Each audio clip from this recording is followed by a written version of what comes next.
Dear viewers, please let us know where you're watching from and which region or country you are in. Please like this video, watch it until the end, and subscribe to our channel. Your support is very important to us. Thank you so much. The front door swung open before I could even utter a word. I stood in my own living room with my 1-year-old daughter in my arms, still in my dress uniform. And my husband's family looked at me as if I had committed a monstrous crime. My husband, David, had just thrown the DNA test results on the coffee table and stated in an icy voice, "She is not my daughter." Then his mother, Grace, pointed at the door and screamed, "Get out of my house!" It was at this exact moment that the door opened behind me. The man who entered the room silenced absolutely everyone. But first, I need to go back a little. That morning, I was at the Fort Belvoir military garrison in Virginia, finishing up my paperwork.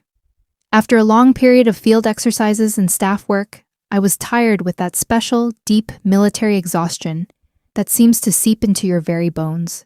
And yet, I was happy. I was finally coming home. My daughter, Lily, was at the daycare near the base, and all I could think about was picking her up, kissing her soft cheeks, and driving back to Alexandria to sleep in my own bed. Around 3 p.m., my phone vibrated. It was David. "Don't be late today. Mom has prepared a surprise for you." I stared at the message for a few seconds and then smiled. A surprise. After months of cold calls, brief replies, and conversations that sounded more like duty reports than a husband and wife talking, I wanted to believe that David was finally trying. Perhaps even Grace had decided to accept me, rather than treating my service as an annoying inconvenience. I replied, "Very sweet. I'll be there by 6. When I picked up Lily, she reached out to me with both arms and babbled joyfully, "Mama, Mama." It was as if she had been waiting all day for the chance to tell me about everything in the world. I put her in her car seat, adjusted the white bow in her hair, and drove home with the windows slightly rolled down. I smiled almost the entire way. I remember thinking, maybe this is the start of something better. When I pulled up to the house, it looked warm and welcoming. The lights were on. Cars were parked along the curb, David's SUV, his sister's sedan, and his uncle's old Chevy. I laughed softly. "Well, Lily? Looks like Grandma Grace decided to throw a real party." But the moment I walked up the steps with my daughter in my arms and opened the front door, all the warmth vanished. The living room was packed. David's relatives sat shoulder to shoulder on the couch, on folding chairs, and even along the wall. No one said hello. No one stood up. No one smiled. David stood near the coffee table. Grace stood frozen beside him, as if waiting for a verdict to be read. I looked around the room. "What's going on?" David leaned down, picked up a white envelope, and threw a piece of paper onto the table. "DNA test results," he said. "She is not my daughter." For a few seconds, I forgot how to breathe. Lily clung to the collar of my uniform, frightened by the heavy silence. I looked at the paper, then at David. "What are you talking about?" Grace stepped forward. Her face was hard and emotionless. "We know what you did," she said. "You brought shame to our family." Then she pointed at the door. "Get out of my house." But before I could respond, the front door opened behind me. A deep voice rang out. "Captain Miller." Everyone turned at once. Lieutenant General Victor Sullivan walked into the room in his full dress uniform. For several long seconds, nobody moved. The 3 general stars gleamed on his shoulders. He didn't need to raise his voice to command everyone's attention. His mere presence instantly shifted the atmosphere in the house. I automatically straightened up, still holding Lily on my hip. "Good evening, General," I said quietly. He gave a curt nod. "At ease, Captain Miller." His gaze slowly swept across the room. The silence became almost painful. The general took in the packed living room, the relatives sitting with stone faces, a pale David, Grace still pointing at the front door, and then noticed the tears gathering in Lily's bright blue eyes. Victor frowned. "It seems I am interrupting something." No one answered. David swallowed hard. "General Sullivan, This is a family matter. I've gathered that much, the general replied calmly. His even tone made the room feel even quieter. He looked at me. Captain Miller, are you all right? I wanted to answer. I really did, but my throat tightened so much that I couldn't get a word out. Lily hid her face in my shoulder and quietly started to cry. The general took a slow step into the room. I came to congratulate one of the finest officers I've had the privilege of serving with on a flawless performance and outstanding results. His gaze shifted to David. I did not expect such a reception. David offered a strained smile. Sir, there has been a misunderstanding. Grace quickly intervened. We are just dealing with an unpleasant family situation. Victor completely ignored her words.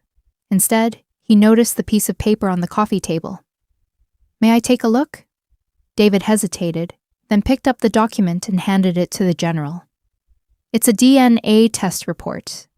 Victor put on his glasses and carefully read the document. Nobody made a sound. Even Lily stopped crying, as if sensing how tense the room had become. After nearly a minute, the general lowered the paper. Who ordered this test? David answered immediately. I did. What laboratory processed it? David named an organization I had never heard of before. The general looked at the document again. Was Captain Miller present when the sample was taken? David visibly tensed. No. Was there a court order? No. Is there a documented chain of custody for the collection, storage, and transfer of the samples? David blinked. I don't know. The general neatly folded the report. For over 35 years, I've made decisions based on verified facts. He looked around at the people present. This is not proof. Grace crossed her arms over her chest. It proves she cheated on my son. Victor calmly shook his head. No, ma'am, it only proves that someone printed a piece of paper. He placed the sheet back on the coffee table. The room was plunged into silence once more. David's uncle cleared his throat. His sister exchanged a nervous glance with her husband. For the first time since I stepped over the threshold, uncertainty appeared on the faces of several relatives. The general turned to me. Captain Miller. Yes, General. Did you consent to a DNA test being performed? No, sir. Were you informed that such a test was taking place? No. He gave a short nod. Just as I thought. David suddenly raised his voice. And what are you trying to say? That she's innocent? I'm saying, the general replied, his voice still perfectly even, that accusations without verified proof destroy families. Grace scoffed disdainfully. My son deserves to know the truth. I agree, which is why your family needs an accredited laboratory, not guesses, accusations, and public humiliation. His words weighed heavily on everyone in the room. I looked around. The people who just minutes ago had been staring at me with condemnation were now avoiding my gaze. Victor stood next to me. Captain Miller. Yes, General. I believe it would be best for you and your daughter to leave this place for tonight. Then he looked directly at David.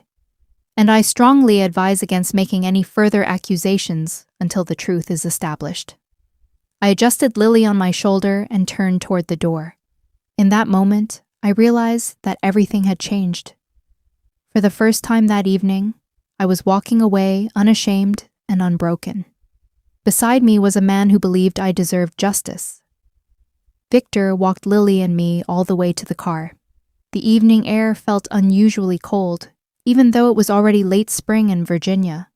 My hands were shaking so badly that I couldn't buckle the straps on the car seat. The general waited patiently for me to close the back door. Captain Miller, he said quietly, take a deep breath. I looked at him, and for the first time since I had walked into the house, tears finally poured from my eyes. I don't understand, I whispered. How could they do this to me? He didn't rush to answer. He took a clean handkerchief from his inner pocket and handed it to me. I have served in the military for almost 4 decades, he said. I've seen careers ruined because people rushed to conclusions and I have seen the innocent survive simply because they never stopped telling the truth. I never cheated on my husband. I believe you.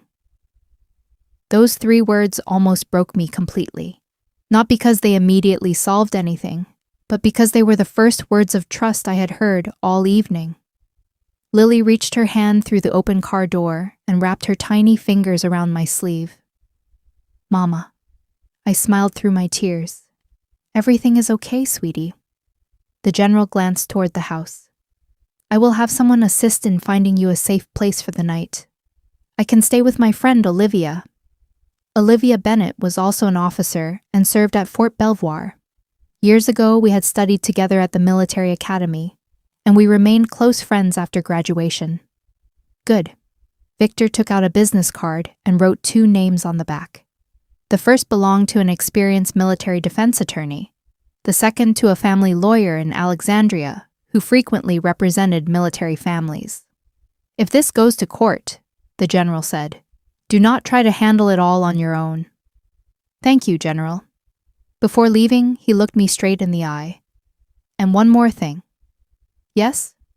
Do not try to clear your name by arguing. I frowned. What do you mean? People who have already decided you are guilty rarely change their minds just because you start talking louder. They change their minds when they are confronted with facts that are impossible to refute. Those words stayed in my head for a long time. After the general left, Olivia let Lily and me into her home without asking a single question. She just gave me a tight hug. The guest room is ready, she said. We'll talk whenever you are ready. Late that night, when Lily finally fell asleep in a borrowed crib, I sat alone at the kitchen table. My phone wouldn't stop vibrating. 23 missed calls from David, 7 voicemails, and dozens of text messages. The first ones were angry. Where did you go? Running away only confirms your guilt. Then the tone became demanding. We need to finish this conversation tonight. And finally, one message caught my attention in particular. Mom says you left too quickly and didn't even try to explain yourself. I stared at the screen for a long time. Left too quickly? Grace herself had pointed at the door and screamed for me to get out. And now they were framing it as if I had left on my own accord. Olivia set a cup of coffee in front of me. What are you thinking about? They're already changing the story, she nodded. Then don't give them another chance to rewrite it. The next morning, I went back to the house while David was, according to him, at work. I only needed Lily's things, diapers, and a few personal items. Grace wasn't there either. The house was dead quiet. I was packing a small suitcase in the bedroom when I noticed David's open laptop on the desk. The screen was dark, but the system wasn't locked. I had no intention of digging through his messages. And then a notification popped up. Victoria. Everything went exactly according to plan. She won't recover from this. My heart stopped. With a trembling hand, I clicked on the message. What I read over the next few minutes forever changed everything I believed about my own marriage. For a few long moments, I just stared at the screen. Victoria. I had never heard that name before. The message lay before my eyes like a heavy stone pressing down on my chest. Everything went exactly according to plan. She won't recover from this. My fingers hovered over the keyboard, shaking. One inner voice demanded that I immediately slam the laptop shut and leave. But another, the one the military had trained me for years to listen to, told me to stay calm, observe, and gather facts before making my next move. I opened the chat history. The first few messages looked harmless, but then my stomach cramped painfully. Everyone believed the DNA report, Victoria wrote. Every single one of them, David replied. The next message. Your mother kicked her out, exactly as we planned. For a second, I stopped breathing. It wasn't a flare-up of anger. It wasn't a misunderstanding. They had planned it all weeks before my return.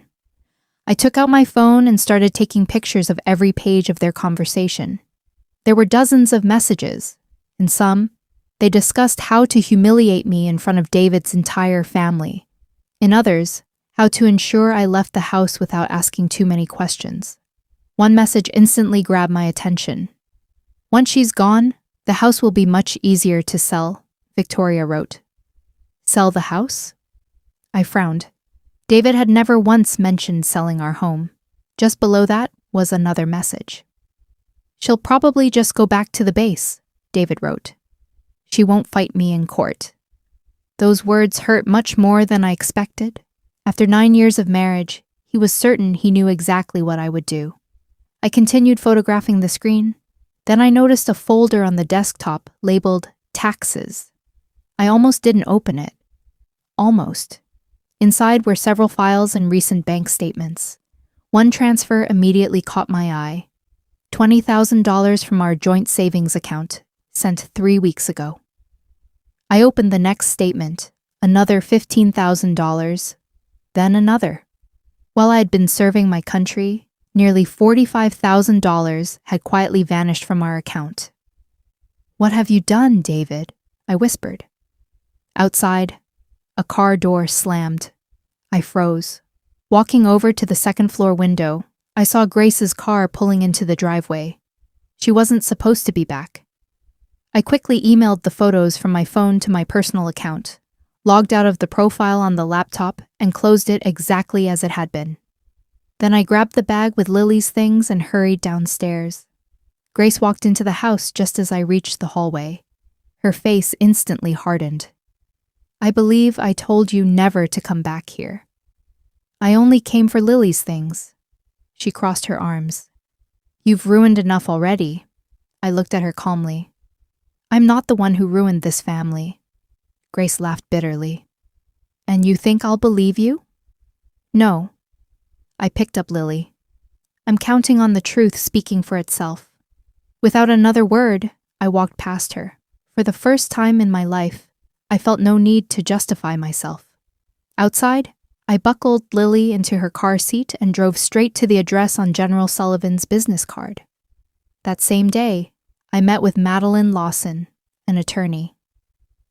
She listened carefully to my account of everything that had happened. When I finished, I handed her my phone. Madeline slowly scrolled through every photo. Her eyebrows rose higher and higher. Finally, she set the phone down and looked at me. Chloe, is it? I have been handling military family law cases for 22 years. She tapped a finger on one of the screenshots. I believe your husband didn't just want to humiliate you. Madeline opened a file folder. I believe he was preparing to fraudulently strip you of your property and money. The office became very quiet. I realized this was no longer just about a fake DNA test. Things were getting much more serious. And David still didn't know that his own text messages had just become the strongest evidence against him. I walked out of Madeline's office with a folder in my hands. It felt heavier than any gear I had ever carried during military exercises. Not because of its physical weight, but because of what was inside. Evidence. Real evidence. For the first time since that terrible evening, I was relying on facts, not just pain and emotion. Before I left, Madeline had urgently asked me to stay calm. Chloe, from this moment on, do not confront your husband. Do not warn him, and do not show him that you know anything. Let him think his plan is working. It wasn't easy. Every part of me wanted to drive straight home and demand answers, but I followed her advice. When I got back to Olivia's, Lily was sitting on the living room rug, happily building a tower out of colorful plastic blocks. She looked up, saw me, and laughed as if nothing in the world had changed. I scooped her up and kissed her forehead. You deserve better, I whispered. Olivia noticed the expression on my face. What did the lawyer say? I handed her the folder. She quickly scanned the papers and looked up. Oh, Chloe, it's even worse than we thought. I showed her the photos of the messages from David's laptop. Olivia read them slowly. When she reached the message about selling the house, she closed her eyes. I can't believe he actually wrote that. But I can. My own words surprised even me. Deep down, I suddenly realized that I had been making excuses for David for years. Every forgotten anniversary, every missed birthday, every complaint about my military career, every time Grace accused me of prioritizing the army over family. I tried to explain it all away as exhaustion, resentment, or temporary difficulties. I had always believed that one day things would get better, but in reality, they were only getting worse while I refused to see it.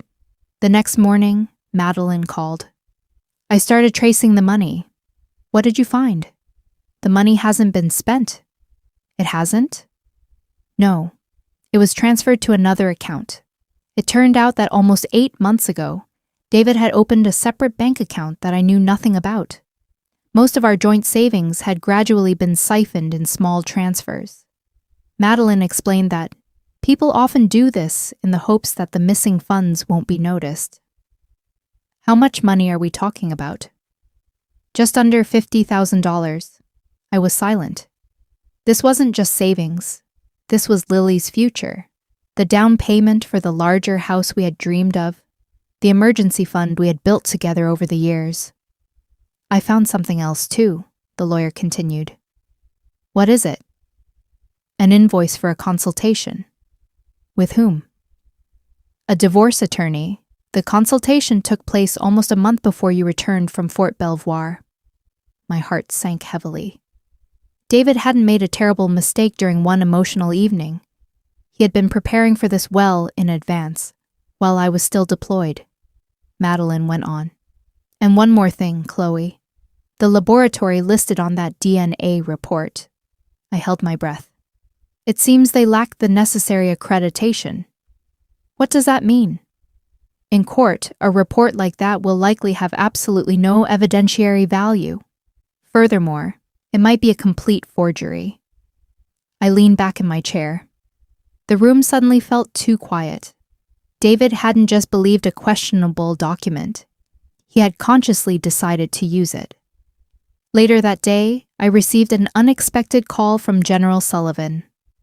Captain Miller. Yes, General. I wanted to check on how you and Lily are doing. We are safe. Glad to hear it. He paused for a moment. I've contacted the military legal department. I've already retained an attorney as well. Good. His voice grew more serious. Remember one thing. I'm listening, sir. Your husband wanted you to snap and react emotionally. I understand. Do not give him that victory. After the call, I walked over to the kitchen window. In the yard, Lily was chasing soap bubbles, and Olivia was laughing beside her. For the first time in days, I didn't feel broken. I felt focused. David thought he had already won. He had no idea that every lie he told was turning into yet another piece of evidence, waiting for him in a courtroom. The official, court-ordered DNA test was scheduled for the following Tuesday. Madeline insisted that everything be conducted only at a court-approved, accredited laboratory. No workarounds, she reminded me. When the truth is on your side, let the legal process protect it. David was 20 minutes late. He barely looked at me. Grace followed him into the waiting room, maintaining the same arrogance with which she had ordered me out of the house the night of my return. Lily sat quietly on my lap, clutching her favorite plush bunny to her chest. She didn't understand why there were so many adults around, or why they all suddenly seemed so angry. Madeline leaned in close. No matter what happens today, keep your composure. I nodded. I will. The actual sample collection took less than 15 minutes. First, the lab technician carefully swabbed the inside of Lily's cheek, then took a sample from David, and finally from me. Every step was documented. All containers were sealed, and every signature was witnessed. It was exactly how General Sullivan had explained real evidence should be handled. As we walked to the parking lot, David finally spoke. Do you really think this is going to change anything? I looked at him. I think the truth has already changed everything. He let out a joyless smirk. You always knew how to put on a show. I didn't answer. Madeline had warned me. Any pointless argument will just give him another chance to twist your words. So I silently buckled Lily into the car, fastened my seatbelt, and drove away. 3 days later, Madeline called. "The results are in." My stomach tightened. "Can I come over?" "Of course, come on in." Less than an hour later, I was sitting in her office. A sealed envelope lay on the desk. The lawyer didn't open it right away. First, she looked me straight in the eye. "Chloe, are you ready?" I nodded. Madeline carefully unfolded the report, then smiled. "The probability of paternity is 99.9999%. For a few seconds, I couldn't say a word. Tears streamed down my cheeks. Not because I had ever doubted Lily. I hadn't doubted for a single moment. I cried because the truth had finally been put into words that no one could argue with. Madeline handed me a tissue. "Congratulations." I laughed through my tears. It feels strange to hear congratulations after everything that's happened. Nothing strange about it. She tapped her finger on the report. Today, the truth has officially taken the place of a lie. That same day, David received the same results. His reaction surprised everyone. He didn't apologize. He didn't call to ask how Lily was. Instead, he sent one short message. The lab must have made a mistake. Madeline read it and shook her head. When a person refuses to accept the evidence, they are no longer looking for the truth. She was right. The next morning, David called 6 times. I didn't answer. Then Grace left a voicemail. "Chloe, we need to talk." It wasn't an apology. There was no concern for Lily in her voice. It was panic. By that time, several relatives who had been present at the so-called welcome home dinner had already learned of the official test results. David's younger sister, Allison, was the first to reach out. "Chloe," she said quietly over the phone, "I need to apologize to you. You don't owe me anything. I sat there and watched everyone accuse you." Her voice broke. "I should have stood up for you." I closed my eyes. "Thank you for calling." "There's something else." "What is it?" "That night when you left." She hesitated. I saw David throw another envelope into the fireplace. My heart skipped a beat. "What kind of envelope?" "I don't know, but after the real test results came out," Allison took a deep breath, "I think there was something inside that proved he was lying from the very beginning." When the call ended, I stared out the window for a long time. David wasn't fighting to save our marriage. He was trying to save the lie he had built. But day by day, that lie was crumbling. By the end of the week, the story had spread throughout David's entire family. Not because I complained to anyone. The official DNA report spoke for itself. People who had watched me leave the living room holding Lily suddenly realized that what they had witnessed that night was not what they had believed. They hadn't watched a guilty woman being exposed. They had watched an innocent wife being publicly humiliated. One by one, the calls started coming in. David's aunt called first. "Chloe, I don't even know what to say." "You don't have to say anything." "No," she gently objected. "I have to." She apologized for sitting silently in the room that night. Then David's cousin called, and then another uncle. Every conversation sounded almost the same. "We should have asked questions. We had no right to judge you. Forgive us." I appreciated every apology, but none of them could erase that evening. The image of Lily clinging to my uniform while near strangers stared at us would stay with me forever. A few days later, Madeline called again. We received new documents during discovery. "What kind?" "Bank statements." I drove over to her office immediately. In the room, she handed me a few sheets of paper. "This account belongs to David." I instantly recognized the account number. It was the secret account where he had been moving our savings. Madeline pointed to a series of transactions. "Look at the recipient." The name made me freeze. Victoria Osborne. Multiple transfers. $6,000, $3,500, $8,000, totaling nearly $23,000. I looked up. "He was giving her our money." Madeline nodded. "It appears so." Then she pushed another document toward me. This information was obtained after an official request for his detailed phone records. I read the summary. Hundreds of calls, late-night conversations, weekend hotel bookings, restaurant bills for trips David claimed were business meetings. I closed the folder. It seemed I didn't know my own husband at all. Madeline sighed. Unfortunately, there's more. She handed me printed screenshots of messages. Upon receiving a legal notice, Victoria voluntarily handed over several conversations with David. I immediately recognized their style. But these weren't the messages I had photographed. These were more recent. In one, David wrote, "Don't worry. Once the divorce is finalized, everything will be ours." In another, "She'll never find out the DNA report was fake."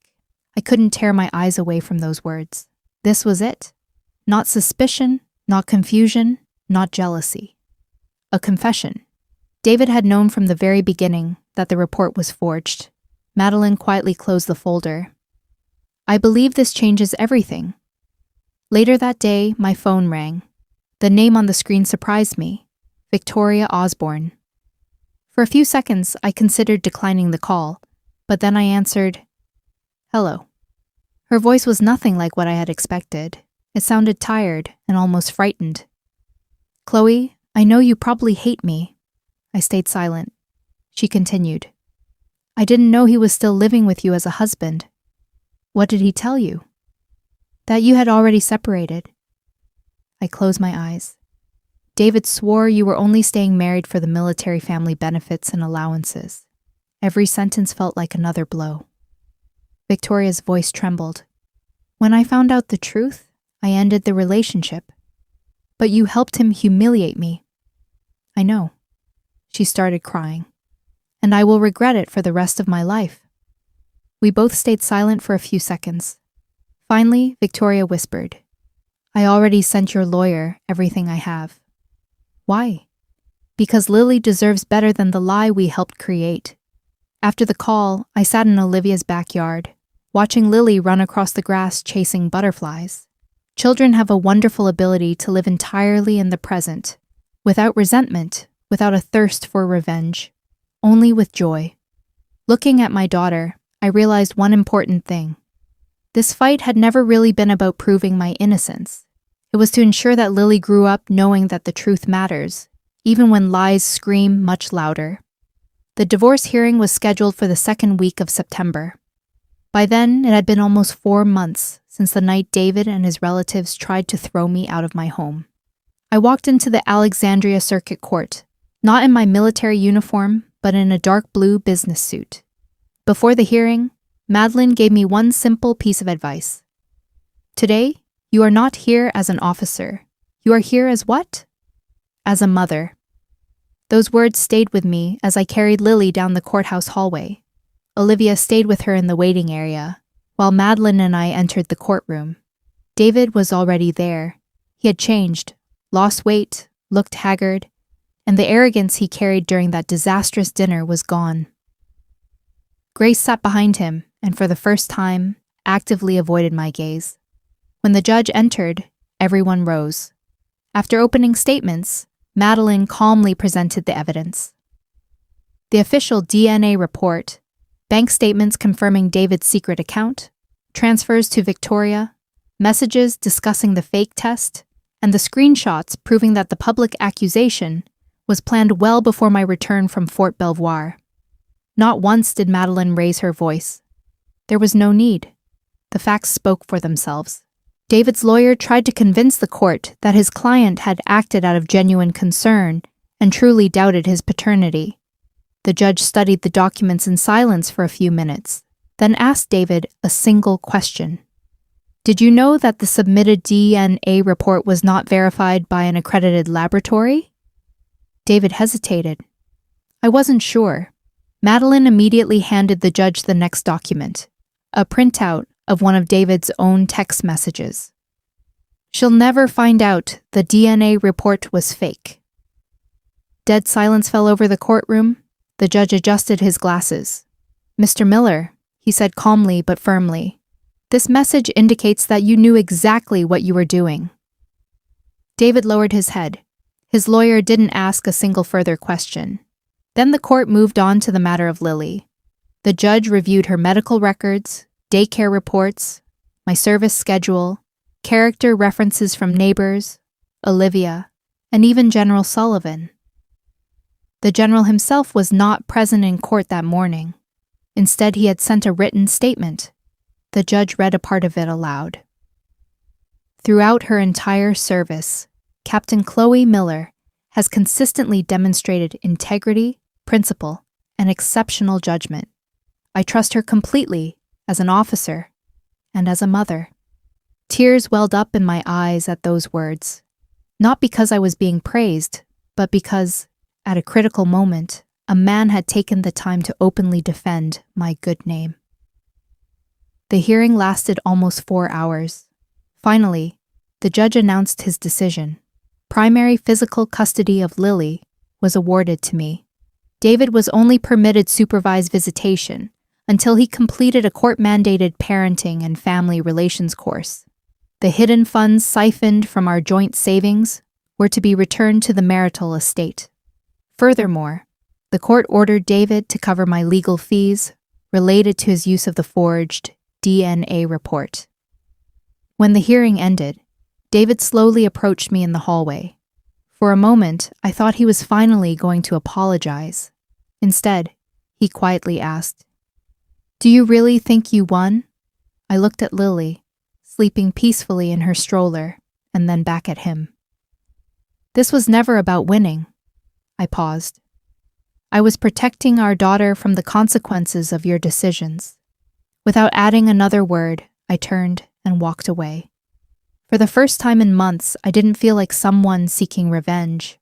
I was a mother who had finally achieved justice. Almost 6 months passed before I saw Grace again. Life was finally beginning to resemble peace. Lily was growing fast. She was already stringing words into short sentences, and every morning she insisted on helping me make breakfast, even if her help usually ended with blueberries scattered all over the kitchen floor. I returned to full-time duty at Fort Belvoir, and day by day, learned to balance motherhood with my military career. For the first time in years, coming home felt safe. One quiet Saturday afternoon, someone knocked on Olivia's front door. My friend looked out the window.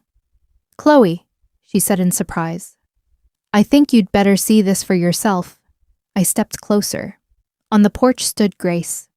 She looked older, and not just older, somehow smaller, as if she had shrunk from the inside.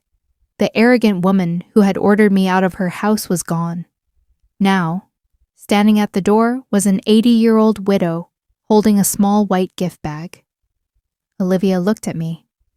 "Do you want me to tell her to leave?" I thought about it. A few months ago, I probably would have done exactly that. But now I slowly shook my head. I'll talk to her myself. I stepped onto the porch and gently closed the door behind me. We stood in silence for a few seconds. Finally, Grace spoke. "I don't expect you to forgive me." I crossed my arms. "Then why are you here?" She looked down at the bag. I replay that evening in my mind over and over again, every single day. Her voice trembled. "I keep hearing myself yelling at you." I didn't answer. "I watched you standing there with Lily in your arms." She wiped away a tear. "And not once did I stop to ask myself if my own son was telling the truth." The words hung between us. For the first time, Grace honestly admitted what had happened that night. "I believed him," she whispered. "I know. I wanted to protect my family." I looked at her calmly. "You already had one." Grace closed her eyes. For a few moments, she couldn't speak. When she looked up again, her face was wet with tears. "I betrayed you." I didn't know what to say, because she was right. That was exactly what she had done. Grace slowly handed me the bag. This belonged to David's grandmother. Inside was a small, hand-knitted baby blanket, cream-colored, beautifully preserved. "My mother knitted it when David was born," she smiled sadly. "I think it should belong to Lily now." I carefully folded the blanket back up. Thank you. Grace nodded and took a deep breath. There's one more reason I came. I waited. I would like a chance. She paused, searching for the right words. A chance to get to know my granddaughter. For the first time, she didn't call Lily that child. She said, granddaughter. The difference might have seemed small, but to me, it mattered. I can't pretend that nothing happened, I replied softly. I understand. You accused me in front of your entire family. I know. You tried to kick us out of the house. I know, she didn't argue or make excuses. She just accepted every word I said. I can't promise that things will ever be the way they were before. I'm not asking for that. But I also won't teach Lily to hate. Grace's eyes filled with tears again. I took a slow breath. We will start with short visits. She covered her mouth with her hand. You will really allow that? We will take it one step at a time. Grace nodded silently. That is far more kindness than I deserve. She walked back to her car, and I stayed on the porch, watching her leave. Forgiveness, I realized, does not mean forgetting. It doesn't require pretending the pain never existed. Forgiveness is a decision not to let that pain become Lily's inheritance. And somehow, that choice felt stronger to me than any revenge I could have devised. A year later, my life looked nothing like it did on the evening of my welcome home dinner. In many ways, it turned out better than I could have ever imagined. Lily was almost 2.5 years old. Every morning, she ran around the house with the same plush bunny she had clutched during our hardest weeks. Her laughter filled every room and constantly reminded me of the incredible gift children possess. They don't measure life by its worst moments. They measure it by love. I was promoted to major and continued my service at Fort Belvoir. This promotion wasn't just a new star on my uniform. It embodied every early morning, every field exercise and deployment, every sacrifice, and every moment I refused to let someone else's lies define who I was. At a small ceremony, General Sullivan personally pinned my new rank onto my uniform. Among those present were my fellow officers, Olivia and Lily. After the ceremony, the general shook my hand. I'm proud of the officer you have become, he said. Then he smiled at Lily. And I am even prouder of the mother you are. Those words meant more to me than any award. Olivia laughed. A year ago, I told you that you'd get through this, she said. It's just a pity you didn't believe me then. I believe you now. Life didn't become perfect, and it never would be. David completed his court-mandated counseling. Over time, his supervised visits with Lily became calmer and more natural, and he began to rebuild a relationship with his daughter. Our conversations remained brief and were strictly about Lily. The anger that once existed between us slowly faded away, not because the past had disappeared, but because our daughter deserved parents who could put her needs above their own pride. Grace kept her promise as well. She didn't demand forgiveness and didn't rush me. She earned trust gradually, one visit at a time. Sometimes she came over just to read Lily a fairy tale or bring homemade cookies. One afternoon, I saw them both on the living room floor. They were wrapping Lily's favorite doll in the little knitted blanket Grace had given us months ago. Lily looked up and smiled. Grandma tucked the baby in. Now she's warm. Grace looked at me with tears in her eyes. I just smiled back. That was enough. Not all relationships can be rebuilt. Some wounds leave scars that last a lifetime. But scars don't always signify weakness. Sometimes they remind us of how much we managed to survive. Looking back, I realized one crucial thing. My greatest victory wasn't proving that the DNA report was fake, nor the court's ruling, nor getting back the money David had hidden, nor even the apologies I eventually heard. My greatest victory was that I didn't let myself become bitter, because bitterness would have stolen the one thing no lie could ever take away: my inner peace. Today, When people ask me how I survived the hardest period of my life, I always give the same answer. The truth didn't save me overnight. It saved me gradually, one honest decision at a time. And if my story can teach anything, I hope the lesson is this. Never rush to judge a person based solely on accusations. Truth requires patience, and everyone deserves a chance to be heard. The most powerful revenge is not cruelty. It is living with a clear conscience and dignity, right when others expect you to break. Protect those you love. Cherish your family, and never let anger become the legacy you leave behind. If this story touched your heart or reminded you of someone who also needed a second chance, share it with them. Write in the comments what thoughts and memories it brought up for you. And if you want to hear more stories about courage, justice, and hope, subscribe to the channel and come back again. Thank you for spending this time with me. Take care of yourselves and the ones you love. And that is where our story ends. What would you have done in Chloe's place?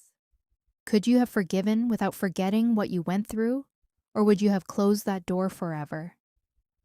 Share your thoughts in the comments, hit the like button, subscribe to the channel, and be sure to ring the bell so you don't miss new stories about family, betrayal, justice, and hope.